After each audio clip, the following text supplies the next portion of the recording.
किया, बड़ी आजमाइशें आ गई, बड़ी मुश्किलात आ गई, उस पर खड़े हैं, तब भी खड़े थे, आज भी खड़े हैं। और मेरा ये कहना है कि आज पूरे मुल्क के अंदर इस जमात की जिन्होंने कॉन्स्टिट्यूशन की धज्जियां उड़ाई, मुल्क के अंदर जब अपोजिशन पार्टीज कुछ को छोड़ के सब खामोश हो गई, उन्होंने सोचा कि चलो ये कश्मीर के साथ हो गया, आगे कुछ नहीं होगा। मगर उसी कॉन्स्टिट्यूशन की धज्जियां उड़ाते हुए बीजेपी ने सिटीजन अमेंडमेंट एक्ट पास किया, पोलराइज किया लोगों को। उसके बाद आप किसानों के खिलाफ जो लॉ बनाया, इसके बाद मुझे लगता है कि ये जो हमारी डाउन ट्रॉडन जो हमारी कम्युनिटीज हैं, जिसमें दलित हैं, बाकी लोग आते हैं, उनके भी जो हुकूक उनको मंडल कमीशन मिले वो भी छीनेंगे। यानी ये लोग जो बीजेपी का मैनिफेस्टो है, इस मुल्क की कॉन्स्टिट्यूशन को उससे रिप्लेस करना चाहते हैं। और ये बात ज्यादा देर चलेगी नहीं। यहाँ बड़े फिरौन आए हैं, बड़े बड़े आए हैं, बड़े लोग देखे हैं, हिटलर आया है, मगर ये तानाशाही ज्यादा देर चलेगी नहीं। और दूसरी बात ये है कि मैं आपको बताना चाहती हूँ कि इनकी कोशिश है गोल पोस्ट चेंज हो जाए। इनकी कोशिश है कि लोग अगर बात करें तो 370 की बात तो हमारे मुंह से निकलनी नहीं चाहिए। मगर आपने देखा कि वो जो उनका कोई वो यूपी का वो जो वर्दी पहने होता है, वो किस कलर की, नारंगी रंग की, उसने कल क्या बोला, जब वोट मांगने के लिए कोई इनके पास कारकर्दगी नहीं है, they have nothing to show. कहते हैं आप जम्मू कश्मीर में आप जमीन खरीद सकते हो, हमने 370 वहां से हटा दिया। उसके बाद बोला कि हम मुफ्त के वैक्सीन देंगे, मगर आज वजीर आजम को, नरेंद्र मोदी जी को फिर 370 की बात करने के लिए। यानी हमें समझना चाहिए कि ये सरकार जो इस मुल्क के मसले मसाइल हैं उनको सुलझाने में नाकाम हो गई है। और चूंकि चाहे इकोनॉमी हो, अब हम बांग्लादेश से भी पीछे चले गए हैं, चाहे एम्प्लॉयमेंट की बात हो, चाहे दूसरे तरक्की की बात हो, उसमें नाकाम हो गए। तो क्या करते हैं, they are flogging minorities, they are flogging Kashmir. Media में कश्मीरियों को, मुसलमानों को, even Dalits for that matter है। और जब ये महाज में फेल हो जाते हैं तो इनको कश्मीर 370 याद आता है। तो मेरा ये कहने का मकसद है कि हमारी लड़ाई 370 के लिए जरूर है, मगर जो मसले कश्मीर है, मैं आज उनको बताना चाहती हूँ जो दिल्ली में बैठे हैं, दिल्ली दरबार में लोग हैं, मसले कश्मीर मसला है। आप कबूतर की तरह आंखें बंद करके बिल्ली को नहीं भगा सकते। आंखें बंद की तो बिल्ली खा जाएगी आपको, आपका वजूद नहीं रहेगा। इसलिए मेरी पार्टी जो हमने मुफ्ती मोहम्मद सईद साहब ने 99 में बनाई थी, जिसका सबसे बड़ा मकसद है कि जम्मू कश्मीर को इस दलदल से निकाल के इस रीजन के अंदर एक पुल बनाना है, का पुल। और जब आज देखते हैं चाइना एक तरफ से हमारे बॉर्डर्स पे है, दूसरी तरफ से पाकिस्तान के साथ हम धक्कम धुक्की कर रहे हैं, तो ऐसे में मुझे लगता है मुफ्ती साहब का जो वो इरादा था, मुफ्ती साहब का जो एजेंडा था, दैट कि जम्मू कश्मीर के तमाम रास्ते खोल दिए जाएं, इसको एक पुल जाए, इसको साफ का फोकस बनाया जाए, जो साफ कंट्रीज है। इसके जो इतने सालों से जो मसले मसाइल लटके हुए हैं, उनको डायलॉग के जरिए हल किया जाए। तो मैं समझती हूँ कि जो लोग ये समझते हैं कि ये भूल जाएंगे, थोड़ी बहुत 370 की बात करेंगे, उसको भी भूल जाएंगे, फिर स्टेटहुड की बात करेंगे, उनको गलतफहमी है। ऐसा कुछ नहीं होगा। यहाँ के जम्मू कश्मीर के मसले के लिए हजारों नौजवानों ने यहाँ कुर्बानियां दी। वो कुर्बानियां हम बुलाने नहीं देंगे, वो कुर्बानियां रायगा होने नहीं देंगे हम, चाहे कुछ भी हो जाए। आज तक यहाँ के लोगों का खून बहा, अब मुझे लगता है हम जैसे लीडर्स के खून की बारी है। हम कोई तशद्दुद नहीं चाहते, हम कोई वायलेंस नहीं चाहते हैं। हम नहीं, क्योंकि वो लोग चाहते हैं, वो लोग डिस्टरप्ट करते हैं हर चीज को। जब से उन्होंने 370 हटाया, उन्होंने कोई कसर बाकी नहीं रखी ऐसे कानून यहाँ नाफिज करने की जिससे जम्मू कश्मीर के लोग इश्तियाल में आ जाए। वो उर्दू जबान की बात हो, वो डोमिसाइल लॉ की बात हो, वो सेक्रेटरीट में मुसलमान ऑफिसर्स को दरकिनार करने की बात हो, वो हमारे यहाँ के जो वसाइल हैं, सैंड, रेत, ये भी नहीं छोड़ी इन लोगों ने हमारे लिए। यानी इन लोगों को जम्मू कश्मीर के लोग नहीं चाहिए। जम्मू कश्मीर के लोग इनके लिए गैर जरूरी है। They are expendable. The people of Jammu Kashmir are expendable for them. What they want is a territory. Territory तो इनके पास थी। 5 अगस्त तक, मगर जब इन्होंने एक रिश्ता तोड़ दिया जिसकी वजह से हमने इनके साथ इलाहाक किया था, एक्सेशन किया था, we are comfortable, we are not compatible, we are incompatible to today's India जो इस वक्त इन्होंने बनाया है, जहां माइनॉरिटी सेफ नहीं, जहां दलित सेफ नहीं है, जहां जम्मू कश्मीर में खबरों पे डाका डाल के हमें बेइज्जत करने की कोशिश की गई। we are not comfortable। इनको सोचना पड़ेगा, आज नहीं तो कल इनको सोचना पड़ेगा कि ये मुल्क हिंदुस्तान की कॉन्स्टिट्यूशन पे चलेगा, ये बीजेपी के मैनिफेस्टो पे नहीं चलेगा। अगर ये खुद ही अपने कॉन्स्टिट्यूशन को दरकिनार करना चाहते हैं, उसको डेसिक्रेट करना चाहते हैं, तो ये कैसे एक्सपेक्ट करते हैं जम्मू कश्मीर के लोग उस आईन को, हमारा आईन खत्म किया जो इस मुल्क के आईन ने हमें दिया था। तो मेरा मकसद ये है कि मैं चाहती हूं कि हमारे लोगों को होना चाहिए, उम्मीद रखनी चाहिए। इंशाअल्लाह मुझे याद है कि जब मैं पहली बार उड़ी के, मैं कांग्रेस में थी, मैंने एक जलसे में तकरीर की थी कि ये रास्ते खोल दीजिए, यहाँ से हमारा चाहिए, वहाँ से पैसा आना चाहिए। जब मैं घर आई तो एक्सेलसियर ने ये रिपोर्ट किया था, आई थिंक अहमद अली फयाज साहब ने ये मेरे साथ इंटरव्यू किया था या मेरी तकरीर को कोट किया था। तो जब मैं घर आई तो शाम को मुफ्ती साहब है कि जम्मू कश्मीर के हल के लिए, जम्मू कश्मीर को जो पिंजरे में बंद किया है, इसको इससे निकालना पड़ेगा। किसी को यकीन नहीं था जब हमने बोर्ड लगाया कि मुजफ्फराबाद के रास्ते खुल जाएंगे, मगर रास्ता खुल गया। इसलिए कोई चीज नामुमकिन नहीं है कि जो चीज हमसे लूटी गई है कि वो हमें वापस हासिल ना होगी, न तो वो हासिल होगी, बल्कि ये इंशाअल्लाह ये हमारे पाँव के पास आ जाएंगे और बोलेंगे कश्मीर को, इसके अलावा बताओ और क्या चाहिए आपको। ये this is a political fight, ये एक सियासी जंग है जो हम पुरअमन तरीके से लड़ेंगे। और इसमें मैं चाहूंगी कि हमें आपके साथ की भी जरूरत है। हम तो इकट्ठे हो गए, लोगों को भी इकट्ठा होना है, क्योंकि ये जंग महबूबा मुफ्ती या फारूक साहब या सजाद गनी लोन साहब या उमर साहब अकेले नहीं लड़ सकते। हम इकट्ठे होकर भी नहीं लड़ सकते जब तक हमारे लोग भी इकट्ठे नहीं हो जाए। आप लोगों से बात करना चाहती थी, मिलना चाहती थी। मुझे मालूम है कि आपके जहनों में बहुत सारे सवालात होंगे और बहुत सारे खदशात होंगे जो आप करना चाहेंगे, तो मैं रेडी हूँ उसके लिए। आप जो कुछ पूछना चाहते हैं पूछ लीजिए, मगर थोड़ा सा धैर्य दिखा।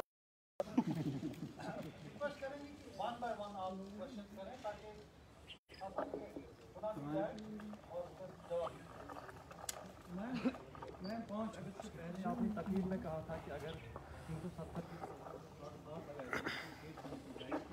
यहाँ जो तो वो हमारे सामने, क्या आप इसके लिए तैयार हैं? देखो झंडा, मेरा झंडा तो ये है, सामने मैंने रखा है। जिस वक्त हमारा ये झंडा वापस आएगा हम उस झंडे को भी उठा लेंगे, मगर जब तक हमारा अपना डाकू ने डाके में ले लिया है तब तक हम किसी और झंडे को हाथ में नहीं उठाएंगे। और वो झंडा हमारे आईन का हिस्सा है। जब इन्होंने खुद ही उस आईन की धज्जियां उड़ाई, उस झंडे की धज्जियां उस दिन उड़ाई जब जम्मू में रेप हुआ, और उस झंडे को लेके ये उन रेप के जो रेपिस्ट थे उनके हक में नारे देने लगे। इन्होंने तो खुद ही डेसिक्रेट किया कॉन्स्टिट्यूशन को भी, इन चीजों को भी। तो ये हमसे क्या एक्सपेक्ट करते हैं? What do they expect from us? झंडा तो ये है, और हमारा उस झंडे के रिश्ता इस झंडे ने बनाया है। It is not independent of this flag, जो हमारा इस मुल्क के झंडे के साथ रिश्ता है। जिस वक्त हमारे हाथ में ये झंडा आएगा हम वो झंडा उठा लेंगे। Mahbub ji. Plan to do all this, whatever you said. These guys, the Indian authorities, just some months ago put you in jail, right? And you were not able to do anything. Nobody. फिर jail में डाल देंगे तो और क्या? Resistance? No. The thing is that you are talking about in your constitution. At the same time, you are also talking about the bridge, building bridge, as if you are living like 19. The thing is that the ultimate reality is, what will you do? What will you do to get those things back? नहीं, मुझे Mandela okay पहले उन्होंने उनको लिख के दिया था कि हम क्या करेंगे, कैसे करेंगे. This is a long drawn fight. ये बहुत लंबी लड़ाई है. इसमें हमने लड़ रहे हैं और सब लोगों को लेके लड़ना है. Okay, let me put it like this way. Would you be ready to sit on the chief minister's chair here if it's a union territory government? Union territory हो या स्टेट हो, even Mehbooba Mufti is no more for power. मैं पहले भी power के लिए नहीं थी. अगर पावर की मुझे लालच होती तो हम कांग्रेस छोड़ के पीडीपी नहीं बनाते. हमें we are not only for power. The BJP, right? For Sorry? the power. You allied with the BJP. No. Power. Sorry, I am very sorry to tell you that कि बीजेपी अगर हमें सिर्फ power चाहिए होता तो हम कांग्रेस के साथ ही सरकार बनाते. मगर मुफ्ती साहब का जो आखिरी तकरीर उन्होंने 28 जुलाई 2014 को की, हमारे फाउंडेशन डे पे उन्होंने कहा लोगों को कि मुझे कुछ सीटें दे दो, मैं जम्मू कश्मीर के मसले के हल के हवाले से कुछ काम करना चाहता हूँ. उसके बाद he had a choice to go with NC, but why did he opt for BJP? Because उन्होंने एक जिन को बोतल में बंद करने की कोशिश की थी. उनको मालूम था बहुत बड़ा तूफान आ रहा है मुल्क के अंदर, और ये तूफान टेम्पररी नहीं है. ये एक इलेक्शन का जिन नहीं है, ये दूसरे इलेक्शन में जाएगा. और अगर जम्मू कश्मीर में जो हमारे पास है उसको प्रोटेक्ट करने 3 महीने उन्होंने लगाए, तब जाके एजेंडा ऑफ अलायंस साइन हुआ. और जब तक हम सरकार में रहे हम दीवार बन के, हम तो खत्म हो गए खुद, हम तो जल बुन गए, खड़े रहे, हमने उनको हाथ नहीं लगाने दिया. ये तो बदकिस्मती है. वाजपेयी भी इसी जमात का था. Whatever is to be done, we'll do that. मैंने तो खून की बात की. मैंने कहा अगर इस बार लीडर्स को अपना खून देने की जरूरत पड़ेगी, Mehbooba Mufti will be the first one to do that. Mehbooba जी, क्या आपको नहीं लगता आप ही ने बीजेपी को यहाँ पावर में लाया? जब कोई पावर में आता है अंदर की एक्सेस मिलती है, अंदर का एक एनवायरनमेंट फील होता है, और उसके बाद कोई एक्शन होती है. जब आपने उनको चांस दिया यहाँ पे रूल करने में, उसके बाद ही ये सारा एक्शन हो गया. उन्होंने तब तक प्लान बनाया, सेक्रेटरीट के अंदर आपने उनको एक्सेस दी. Don't you think you people are responsible for all this? And do you regret, ma'am, for that? एक सवाल का जवाब देने दो. In addition to ये this, जो भी किया ये तो हिंदुस्तान की पार्लियामेंट ने किया ना, जम्मू कश्मीर की असेंबली तो नहीं किया. But they made a plan here. They made a plan. They prepared everything here because they were in power. They plugged it out and जब तक उन्होंने अपना मकसद हासिल नहीं किया. नहीं, वो तो यहाँ से क्या किया, वो तो वही किया उन्होंने जो कुछ हुआ पार्लियामेंट में हुआ. नहीं, किसी सिचुएशन को एसेस कॉन्स्टिट्यूशन ऑफ इंडिया जिसको उन्होंने डेसिफिकेट किया, उसको खत्म कर दिया, उसकी बेइज्जती की, उसके ऊपर चढ़ के उन्होंने पार्लियामेंट को मिसयूज किया. मैंने कहा the parliament had no right to do it. एक मिनट मुझे बात करने दीजिए. जब तक हम रहे हम दीवार की तरह खड़े रहे इसके सामने. कोर्ट में चला तो मैंने उनको कहा कि अगर आपने इसके साथ छेड़छाड़ की तो हम सरकार छोड़ देंगे. हम तो मर मिट गए इसी चीज के ऊपर. मुफ्ती साहब ने तो कुछ सोच समझ के कर लिया था जो बाद में बाहर आ गया. और मुझसे यही है कि आप जम्मू कश्मीर में पत्थरबाजों को कंट्रोल नहीं कर सके, आपने 12,000 छोड़ दिए. आप जमात इस्लामी को कंट्रोल नहीं करती हो, आपने जमात इस्लामी छोड़ दी. आप लाश मिलिटेंटों की वापस क्यों देती हो? इन चीजों पे तो हमारा आपस में फसाद हो गया, झगड़ा हो गया, जिसकी वजह से सरकार गिरी. और उन्होंने फिर हर चीज का बदला जो है कश्मीरियों से लिया और पार्लियामेंट को मिसयूज किया. They desecrated the Constitution of India. उन्होंने उसकी धज्जियां उड़ा दी अपना मैनिफेस्टो पूरा करने के लिए. इसका ये कतई मतलब नहीं है कि वो जो करेंगे कॉन्स्टिट्यूशन के खिलाफ करेंगे वो सही है, वो गलत है. वो तब भी गलत था, वो आज भी गलत है. Do you have any regret that you had alliance with the party जिसने सब कुछ खत्म कर दिया? Okay. Any regrets? Do you have any regret that you had alliance with the party जिसने तबाह सब कुछ किया? रिग्रेट तो है कि हमने शायद होना चाहिए कि हमने एक ऐसे प्राइम मिनिस्टर में जिस पार्टी में जिसका वाजपेयी जी भी थे उसमें अपना फेथ रखा, ट्रस्ट रखा. हो सकता है कि हमारा उनके कि वो कॉन्स्टिट्यूशन की धज्जियां नहीं उड़ाएंगे, ये किसको मालूम था कि वो कॉन्स्टिट्यूशन की धज्जियां उड़ाएंगे जब उनके पास ब्रूट मेजॉरिटी होगी? क्या ब्रूट मेजॉरिटी का ये मतलब है कि आप तलवार चढ़ा लो लोगों के सरों के ऊपर? Does that mean to have a brute majority? But unfortunately, brute majority उनके पास आई और उन्होंने कॉन्स्टिट्यूशन का मिसयूज किया और यहाँ से लूट के ले गए वो चीज जिसपे उनका कोई हक नहीं था। महबूबा जी, आपने अभी कहा, आपने कहा कि हमें लोगों का साथ चाहिए। क्या लोगों का साथ आपको किस लिए चाहिए? लोगों का साथ इस चैलेंज का मुकाबला करने के लिए नहीं, और किस लिए? मेरा सवाल ये है कि क्या लोगों का साथ आपको, आप चाहती है कि लोग आपको वोट दे दे और आप पॉलिटिकल लड़ाई आगे ले जाएं, या आप स्ट्रीट्स पे, जैसे कि आप अभी कह रही हैं? मेरे भाई, मेरे लिए स्ट्रीट्स कोई नई बात नहीं है, ये आप भी जानते हो। I have been a street fighter, you know that. और मैंने पहले भी कहा, जाती तौर पे, जाती पार्टी के वर्करों से मिलके बात करेंगे हम, फिर पीपल्स अलायंस की पार्टी मिलेंगे, हम आपस में बात करेंगे। जो इलेक्शन का, जहां तक मेरा जात का, महबूबा मुफ्ती की जात का सवाल है, I have no interest in elections. Let me tell you that.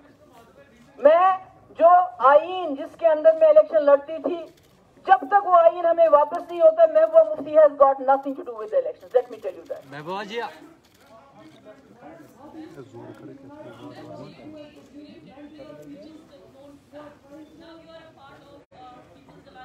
I am sorry, जो फेक TRP टीवी है, मैं उसके किसी सवाल का जवाब नहीं देना चाहता। I am really sorry. महबूबा जी, आपने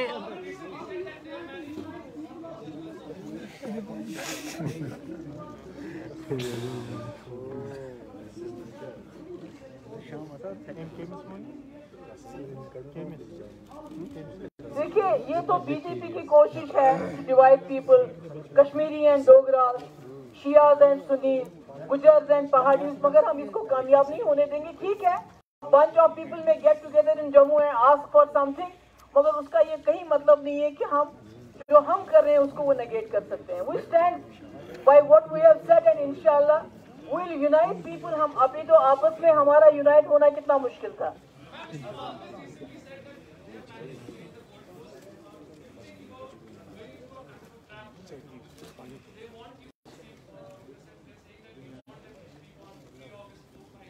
नहीं, मैंने तो पहले ही वो क्लियर किया कि I am not, my struggle will not be confined to restoration of 370, it will go beyond that, it will be for the resolution of Kashmir problem. उसमें जो भी हमारा रोल बनता है हम उसको करेंगे।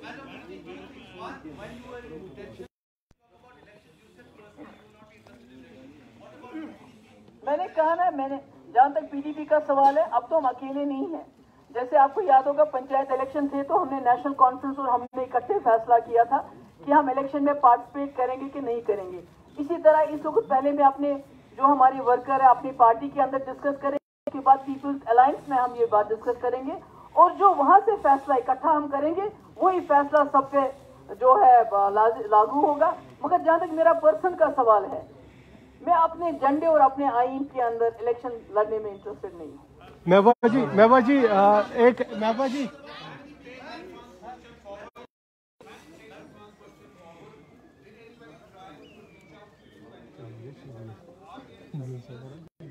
नहीं, मेरा ये है कि ये बातें कहने की होती है क्या? कुछ बातें तो मेरे ख्याल में कहने की नहीं होती, समझने की ज्यादा होती हैं।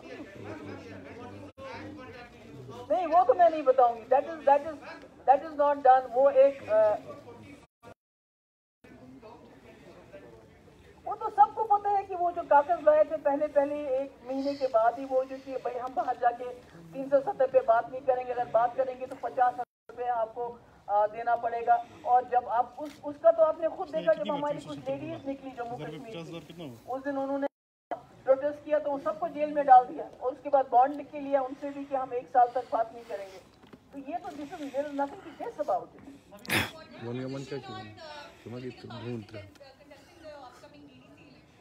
उसके बारे में भी देखिए, कल हमारी मीटिंग हो रही है यहाँ पीपल्स अलायंस की, जनरल सिचुएशन को डिस्कस करेंगे और ये जो इश्यूज हैं इनको भी हम डिस्कस।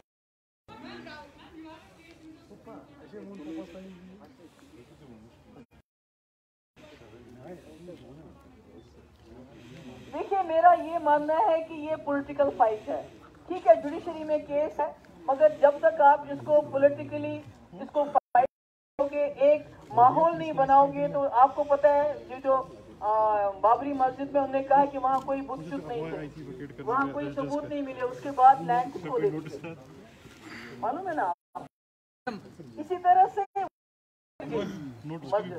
इसका मतलब है कि बाहर जो इन्होंने माहौल बनाया बीजेपी ने मंदिर के हक में, उसका भी कोई ना कोई रोल बनता है। इसलिए बाहर जो हम माहौल बनाएंगे, सुप्रीम कोर्ट को तो इसको एंटर भी नहीं किया था पहले, जब उन्होंने जो पहले, क्योंकि इसका फैसला संपत प्रकाश में हो चुका है कई बार इसका फैसला हो चुका है कि इसके साथ आप छेड़छाड़ नहीं कर सकते हो। आज सुप्रीम कोर्ट ने इसके बारे में जो इसके खिलाफ रिट पिटीशन जब दाखिल हुई थी 35A और 370 के खिलाफ, तो वही गलत था एक हिसाब से। मैं उस लेवल पे भी बात नहीं कर सकती। मैंने आपको बताया हमने पंचायत इलेक्शन का बाइकआउट किया था, वो इकट्ठा फैसला। अब हम सब फैसले इकट्ठे करें। मेरी जहाँ जात का सवाल है महबूबा मुफ्ती का, तो महबूबा मुफ्ती जो है इस झंडे के बगैर, अपने आईन के बगैर कोई हलफ लेने के लिए तैयार नहीं है। महबूबा जी, जब आप गवर्नमेंट में थे बीजेपी के साथ, उन्हीं दिनों एक पार्लियामेंट का डेलीगेशन आया था और वो गिलानी साहब से मिलने गए थे। उस टाइम उन्होंने दरवाज़ा नहीं खोला उनके लिए और वो बातचीत नहीं हुई, तो आपने काफ़ी उसकी तनकीद भी की थी उसके बाद में। लेकिन जब जो अब पिछले साल 5 अगस्त को हुआ, तो एक तरह से गिलानी का स्टैंड जो वो कहते थे कि दिल्ली जो चाहे वो कर सकती है, उनसे बात करने का कोई फ़ायदा नहीं है। अब आज की डेट में क्या आप इवेंचुअली, क्योंकि वही सब हो गया, तो आप आज भी उस मूव को जो गिलानी साहब ने उस टाइम बात नहीं की, रिग्रेट मतलब उसको गलत मानते हैं, या आज आपका स्टैंड चेंज? मेरा ये है कि बड़ा नुकसान किया उस वक्त। वो कोई बीजेपी का डेलीगेशन नहीं था, वो ऑल पार्टी डेलीगेशन था जिसमें और जमातों के लोग थे और बड़ी उम्मीद लेके आए थे और हमारे दरवाजों पे आए थे। अगर हम बात भी नहीं करते, कम से कम उनको अंदर बुला के एक कप कहवा देते, क्योंकि पूरा हिंदुस्तान देख रहा था कि हमारे लोग गए हैं, कश्मीर के लोग क्या कहेंगे। उसकी वजह से मुल्क में हमारी छवि खराब हो गई। ऐसा नहीं करना चाहिए। तो उसके बाद सीज फायर हुआ 1 महीने का, उसका भी रिस्पॉन्स नहीं मिला। डायलॉग की बात कई बार राजनाथ जी करते रहे, जो उस वक्त के होम मिनिस्टर, कोई रिस्पॉन्स नहीं मिला। मुझे लगता है कि हमने जो यहाँ जो कुछ कर सकते थे वो हमने न करके उसको नकारते हुए, उससे हमें ही नुकसान हुआ।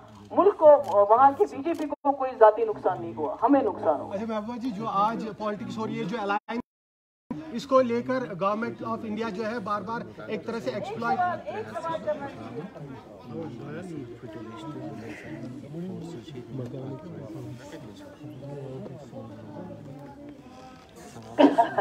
देखिए, जहां तक चाइना का, वो एक हकीकत है कि उन्होंने 1000 स्क्वायर किलोमीटर वो हमारा अभी तक हड़प कर चुके हैं, उस पर कब्जा कर चुके हैं। 1000 स्क्वायर किलोमीटर, मेरे ख्याल में कोई 40 किलोमीटर बड़ी मुश्किल से मिन्नतें करके इन्हें वापस लिए, अभी शायद 960 किलोमीटर उनके पास है। ये भी एक हकीकत है कि चाइना ने खुद 370 की बात करते हैं, वो कहते हैं कि ये डिस्प्यूटेड है, तो आपने इसको क्यों यूनिलैटरल किया। तो ये तो एक हकीकत है कि चाइना जो अभी हमारे बॉर्डर्स पे है, वहां से उत्तराखंड दूसरी जगह से भी आ रही है, तो you can deny, it's a fact. It's a fact कि 370 हटने के बाद जम्मू कश्मीर इससे पहले इतना इंटरनेशनल व्यू में कभी नहीं आया जितना इसके बाद आया। So these are all real, you can't deny them. Ms. Mufti, adding to this question.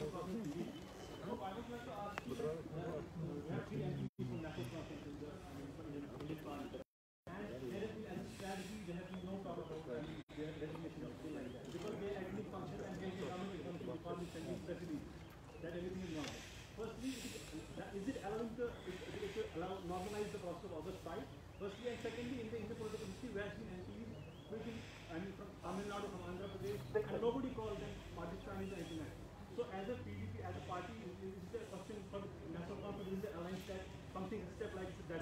नहीं, देखिए, ये तो आप ये सवाल आपको उनसे करना चाहिए। मुझे याद आएगा जो कनन गोपीनाथन है, I would like to thank him and appreciate, जिस तरह उसने रेजिग्नेशन दिया हमारे लिए, मैं उसको सलाम करना चाहती हूँ कनन गोपीनाथन को, जिन्होंने और भी जो स्टैलिन बहुत सपोर्ट किया, चिदम्बरम जी ने सपोर्ट किया, ममता बनर्जी ने काफी हमारा सपोर्ट किया इस टाइम में, तो ये और कम्युनिस्ट पार्टी ने काफी सपोर्ट किया।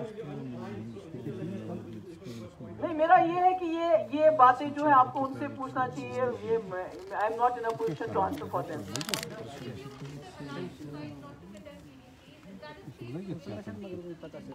देखिए, मैंने कहा अभी तो आप हाइपोथेटिकली सब कुछ डिसाइड कर रही हो। अलायंस में हम बैठेंगे, हम डिसाइड करेंगे। नहीं, मैंने कहा कि हम आपस में बैठेंगे. देखिए, it is not about BJP, it's about BJP and its cronies. क्योंकि लोगों को सरवाइव तो करना है ना. तो खुदा ना खास्ता ऐसा भी नहीं होना चाहिए कि वो ऐसे हाथों में चले जाएं जहां वो उनको देवी के रहा हो.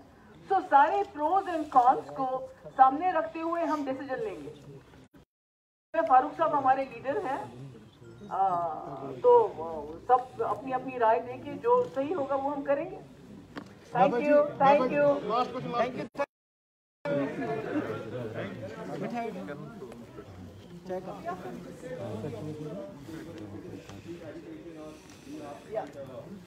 कोविड की वजह से थोड़ा सुस्त हो गए हैं, तो we have to take care कि लोगों की जिंदगी का भी सोचना है. तो इंशाल्लाह जितना सिचुएशन भी थोड़ा सा इसका भी कम हो जाएगा. तो no politics, nothing is ruled out but peacefully. क्योंकि हम नहीं चाहते हैं कि ये इनकी नजर तो हमारे लोग तो इनको चाहिए नहीं, इनको हमारे रिसोर्सेज चाहिए. पानी तो ऑलरेडी ले चुके हैं, अब सेख बचे में रेत बची थी वो भी ले गए. अभी इन्होंने ऑर्डर निकाले हैं ये जो है कि 22 साल के बाद आप इसको जो है रिटायरमेंट है. हमारे छोटे छोटे बच्चे, अभी कई लोग जेलों में हैं, मौलवीज को जेलों में रखा है, रिलीजियस पार्टीज है उनको इन्होंने बैन कर दिया है. तो ये सब फेसबुक पे बच्चे होते हैं उनको जेल में ले जाते हैं. तो ये सारी चीजें तो ये तो इश्यूज है ना. 370 इशू है मसले के.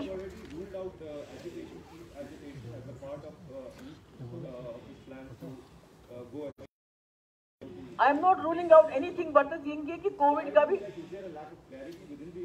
नहीं. There is no lack of clarity, there is no lack of. जितने भी पीसफुल मीन्स हैं हम उनका इस्तेमाल करेंगे. Thank you so much.